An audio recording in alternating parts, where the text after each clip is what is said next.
Integrative Health Convention 2018 online interviews. Today we're going to find out more about Sudhir Daya, who is a life architect and physiotherapist, who's speaking at the Integrative Health Convention this October at the Park Plaza Victoria on the 13th and 14th weekend. The Integrative Health Convention is an annual convention in London featuring many leaders in their fields of complementary and conventional medical therapies to help people get better through these various healing practices. It's an opportunity for doctors, therapists, and the public to meet, share, learn from, and connect with each other. We believe that true health is holistic and that people get better in more than just one way. And we believe that we all have so much to learn from each other, and that the Integrative Health Convention provides a stage for this for therapists, for doctors, and the public. There are a limited number of tickets available, which can be purchased at integrativehealthconvention.co.uk. This series of online interviews will help you get to know our speakers who are leaders in their different fields of health and healing or medicine, and maybe help you decide which talk to attend out of the 36 to choose from over 2 days at the Integrative Health Convention 2018. So I'm your host, Dr. To Wong, and I've been a GP for the last 12 years in Devon, and I'm co-founder of Neurolinguistic Healthcare Limited, the organizers of the Integrative Health Convention. Neurolinguistic Healthcare provides courses in advanced communication skills and therapeutic techniques, as well as training in hypnosis for healthcare providers. Today, I'm speaking to one of our excellent speakers who's coming to the 2018 Integrative Health Convention.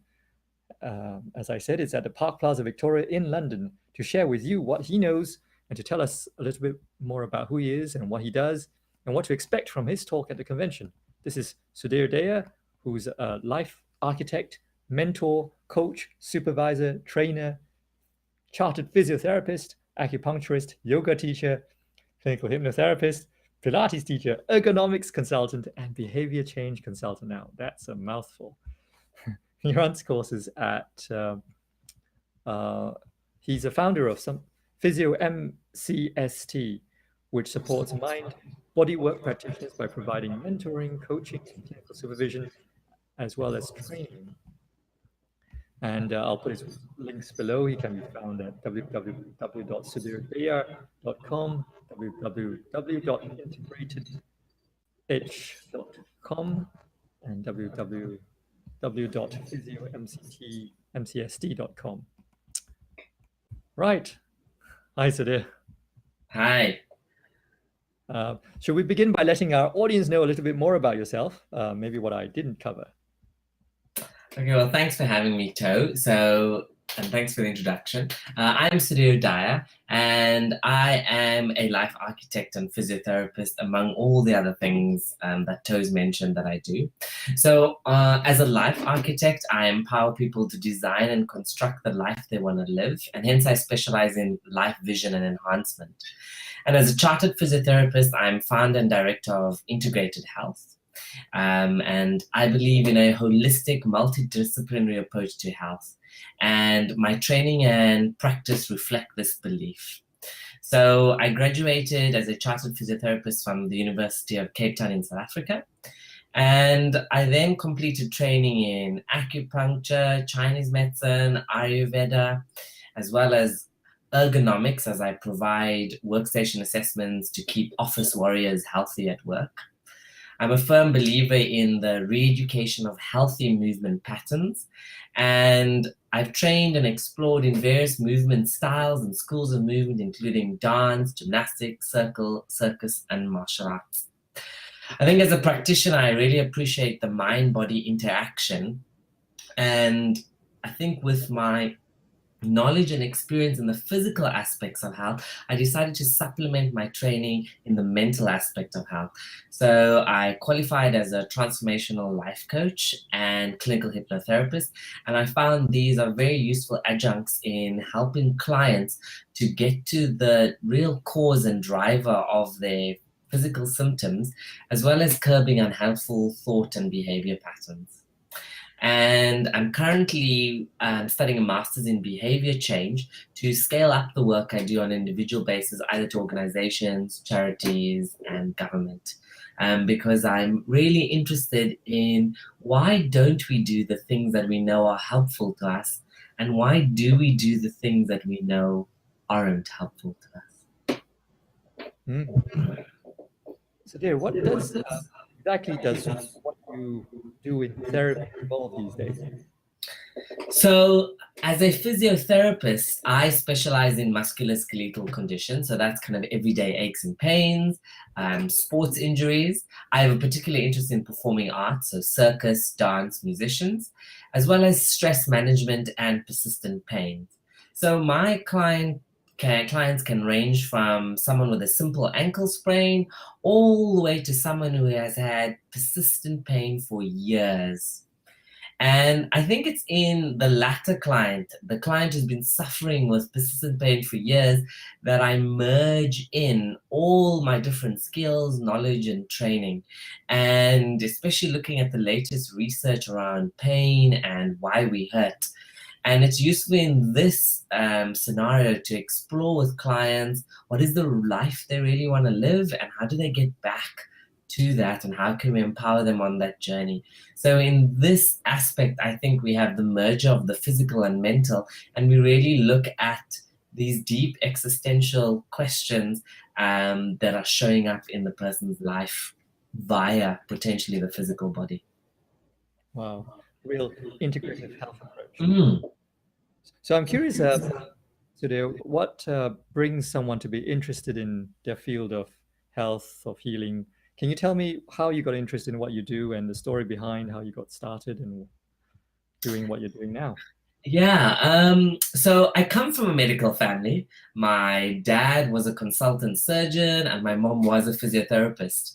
And my brother is a consultant anesthetist who's married to a doctor, and my other brother is a consultant in nautical and aviation occupational medicine who's also married to a doctor. So there's a real medical family. I have got one brother who is in the financial sector. So I think from a young age, I really saw the reality firsthand of how hard doctors train and work, but also how they can help people and the sacrifices that come with the profession and also the medical model that is followed. So I kind of knew that medicine wasn't for me. So I kind of put it as the second choice on my university application, with physiotherapy being my first one. And I think physiotherapy appealed to me more because from work shadowing, I saw it was based in science, but it also had aspects of movement and client collaboration and other aspects that really appealed to me. But I think what really and truly got me interested in health and healing is when I experienced issues with my own health. And I remember I was working in Cape Town and as a chartered physiotherapist, and I went for a routine checkup with my doctor, and something odd was noticed on my blood results. And further testing led me to be diagnosed with an autoimmune condition. And this type of autoimmune condition was really unusual for someone of my age, and it affected my physical appearance. And I was so restricted that I was limited from even doing cardiovascular exercise. So this was a really interesting experience because for the first time in my adult healthcare professional life, I was now the patient and the roles were reversed. And this perspective or shift in perspective was insightful because I really got to see how unique every person's journey is through a treatment process. So, as a physio trained in the scientific paradigm, I understood where my doctors were coming from. But as a patient and a person, I sometimes felt that perhaps I wasn't really understood. And so I wanted to know what was going on and what caused my condition really. And I was kind of dissatisfied with the textbook answers saying stress and idiopathic. So I went digging. I went digging and I was frustrated by my options of either medicine or surgery. So I began exploring and I really explored other models of medicine, health, and well being to see what were my options and what was really going on in me. And so I went to go and did many things. I trained to become a yoga teacher. I more to just explore my own experience and what was going on. And this was really a unique experience for me because I was exposed to the Eastern philosophy as well as a different way of life. And I found a lot of answers to my deep existential questions. And that allowed me to reframe things and had a massive impact on my worldview. And it allowed me to change my So by working on the deeper level, I change aspects. Eventually, the ripple effect was on my physical health level. And for example, I became vegetarian. I gave up alcohol for 6, 7 years, and I started to look after myself as I wanted to. And that left me feeling energized, focused, and with a real sense of meaning and purpose for me. And I challenged all this energy into deeper exploration and anything and everything that piqued my curiosity. I attended courses, lectures, read books, did postgraduate training from Ayurveda, meditation, mindfulness, psychology, all aspects, just to facilitate a greater understanding of me and the world we live in. And what struck me about many of the systems I explore was the holistic nature of health and well being, and how the mind, body, and environment are so intimately connected in dis-ease. And through this process of working with myself and to get to know myself, I started to see the impact it was having on my health and well being, and I realized that others could benefit from this. And so I think for me, Socrates summed it up the best, I think, in the importance of getting to know yourself when he said, "The unexamined life is not worth living." That's beautiful. So, dear, thank you. You're going to talk about when the body says no, the mind-body interaction in disease and pain in October at the Park Plaza. Can you tell us a little bit more about what this is about and what the audience will gain out of it? Yeah, I feel that in our current world, well, firstly, pain is the issue, and I think, and particularly persistent pain, and persistent pain that is non-terminal. So you're not really going to die from maybe perhaps pain from fibromyalgia, osteoarthritis, different other rheumatoid arthritis, various other conditions. And I feel in our current world, we have potentially so much choice when it comes to treatment that it can perhaps be overwhelming for both the therapist and the client or person. So this talk is about bringing it all together. And I'm particularly going to be sharing the model that I at Integrated Health use as this multimodal and multidisciplinary approach to helping the client with persistent pain. And I think, in my opinion, I see we live in a world of quick fixes and magic bullets and fads and trends and commoditization. And in a weird way, I think we've murdered common sense. So, and this is something really simple but profound, I think. What if the next fad, magic bullet, or whatever cure is a little bit of everything instead of an intense version of one thing? For example, if I slept well, ate well, had some fun, did some exercise, lived a life that was in line with my values, then chances are that my ride to life is going to be relatively smooth. And so too, when we see the person in front of us not as a commoditized client, then I can help the person in all aspects. And I think even in medicine, we're very much in the physical model. I think potentially with CBT and all these other therapies, ACT, we perhaps may be swinging too strongly to the psychological mental model. And I'm interested in bringing those two together because they both coexist together with the environment. And my talk is really about integrating, bringing together, and also how practitioners, I feel, could collaborate more rather than feeling that we are competing with each other. Great. Having thought about the integrative health, where the audience will be made up of doctors, therapists, and the public, where do you see your particular practice fitting in with integrative health or holistic health? I think the balance, the middle, the Tao. So I'm interested in that, how we are speaking the all language if we perhaps bother to listen to each other and collaborate instead of compete.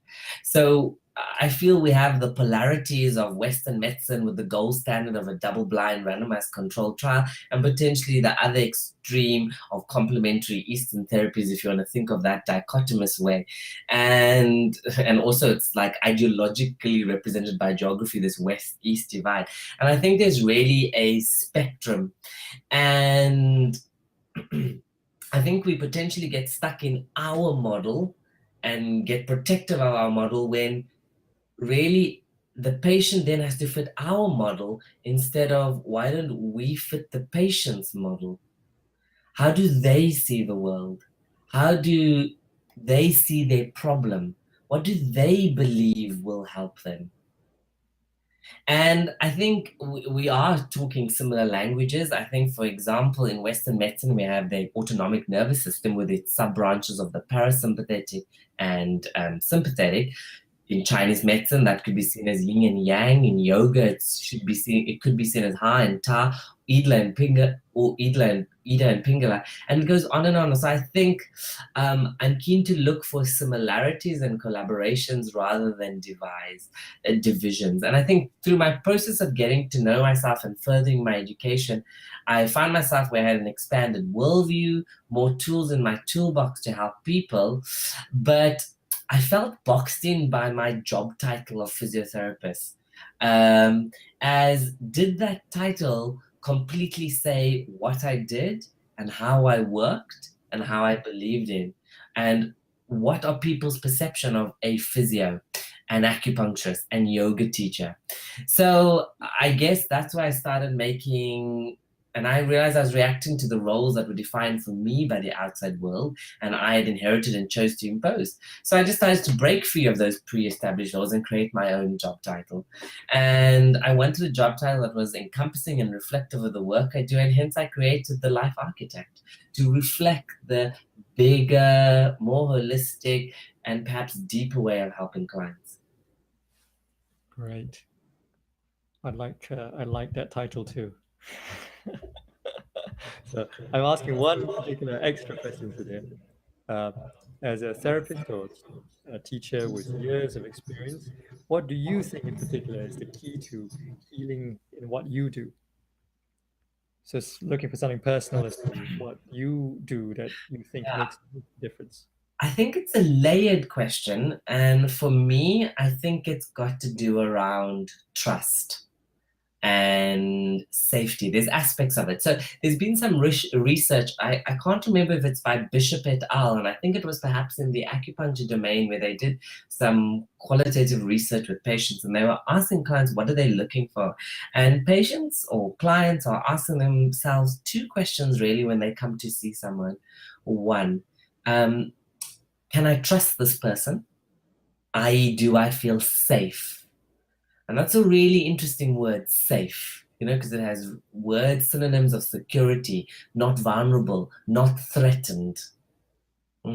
And the next question they ask is, do I think that the person in front of me, or believe that the person in front of me, either therapist or practitioner, has the knowledge and skills to help me? So I think the answer is twofold. One, how do we make our patients feel safe? And secondly, am I proficient, competent, and good at what I do, whatever that is? I think that's so important. Thanks a lot, Sudhir. Thank you all for taking the time to watch this interview. And remember to get your tickets early now from our website by following the links below. We are the Integrative Health Convention in London on the 13th and 14th of October 2018. You can use the discount code podcast10, which I'll put below, which will give you a 10% discount as a gift from us to you for spending your time and sharing it with us today. When you see us in October in London, you get to meet myself, Sudhir, all our amazing speakers, and I wish I could attend every single one of these amazing talks. I'm sure you'll enjoy it. Come and join us. Thank you very much.